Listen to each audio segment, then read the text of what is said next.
Myself for 2.5 minutes to give an opening statement. As chairman of the Monetary Policy and Trade Subcommittee, it's a pleasure for me to join Chairman Pierce and my colleagues on the Terrorism and Illicit Finance Subcommittee in holding this joint hearing.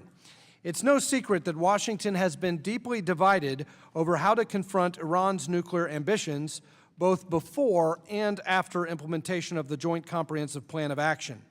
This hearing, however, is not about the JCPOA per se, and I'm hopeful that we can find common ground in addressing Iran's non-nuclear activities, including terrorism, weapons procurement, and regional destabilization.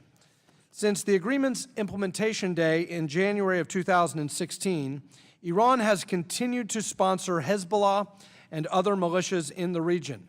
Its support for the Assad regime alone, including the use of planes to airlift military supplies, has helped claim an estimated 400,000 lives. Last April, even President Obama suggested that the Iranians were violating the spirit of the deal by engaging in these activities. Rather than be deterred, Iran went on in October to sentence 3 Americans to long prison terms on bogus charges. In January of this year, the country tested a ballistic missile in violation of UN Security Council Resolution 2231, and this very morning, just as Boeing was announcing new sales to Iran, we learned that dozens of Syrian civilians, including at least 11 children, were gassed in a chemical weapons attack. If Republicans and Democrats can agree that intensifying non-nuclear sanctions is key for our national security, then we should think of new ways that deepen their impact on Iranian behavior.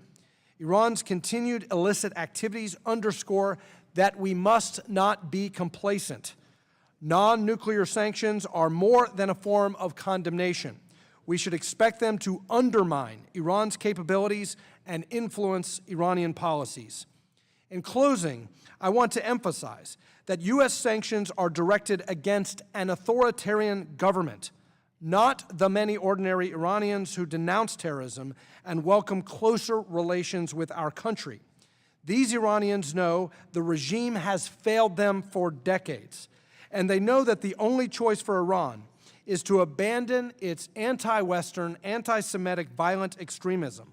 Our sanctions should make that choice as explicit as possible. The chair now recognizes the gentlelady from Wisconsin.